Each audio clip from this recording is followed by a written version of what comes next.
કેમ છો વિદ્યાર્થી મિત્રો? હવે આપણે જોઈએ આલેખ નંબર 3. તો આલેખ નંબર 3 માં શું આપેલું છે કે આપણને દેખાઈ રહ્યું છે તો અલગ અલગ વિષયના એક વિદ્યાર્થીના ગુણભાર મતલબ ગુણ માર્ક આપેલા છે કે 2005-6 નું રિઝલ્ટ અને 6-7 ના રિઝલ્ટની સરખામણી કરવામાં આવી છે. તો દરેક વિષયમાં જેમ કે ગણિત શાસ્ત્રમાં 2005 નું રિઝલ્ટ કરતા 2006 ના રિઝલ્ટમાં વધારો છે. સમાજમાં, વિજ્ઞાનમાં દરેકના અલગ અલગ વિષય પ્રમાણે કરવામાં આવેલ છે. સૌથી અગત્યની વસ્તુ છે કે જે તમને આગળ હું શીખવાડવામાં આવી છે આલેખ દોરશું ત્યારે કે આ બે વસ્તુથી શું થાય છે તો આ એક માર્કિંગ કરાવવામાં આવે છે એમને કે આ 2005 ના અને 6 ના વર્ષમાં આવી રીતે હશે અને 6 અને 7 ના વર્ષમાં આવી રીતેનો સંકેત હશે. ચલો હવે પહેલો સવાલ, દ્વિલંબ આલેખ દ્વારા કઈ માહિતી દર્શાવવામાં આવે છે? બરાબર છે. શું કહે છે? દ્વિલંબ આલેખ દ્વારા કઈ માહિતી દર્શાવવામાં આવે છે? તો ચલો પહેલાનો આન્સર શું આવે? તો દ્વિલંબ આલેખ દ્વારા એટલે આપણને આ આલેખ દ્વારા કઈ માહિતી દર્શાવવામાં આવે છે?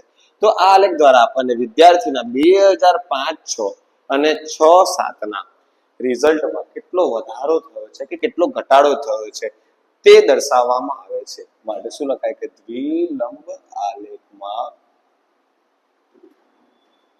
વિદ્યાર્થીના 2005-6 તથા 2006-7 ના પરિણામમાં કેટલો વધારો થયો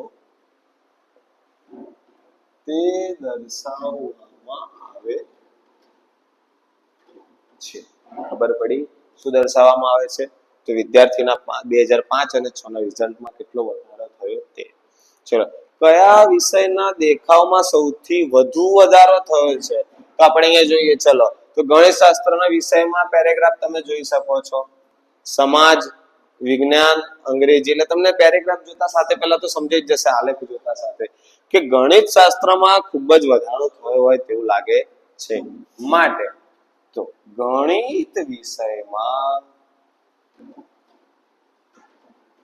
વિષયના દેખાવમાં સૌથી વધુ વધારો થયો છે.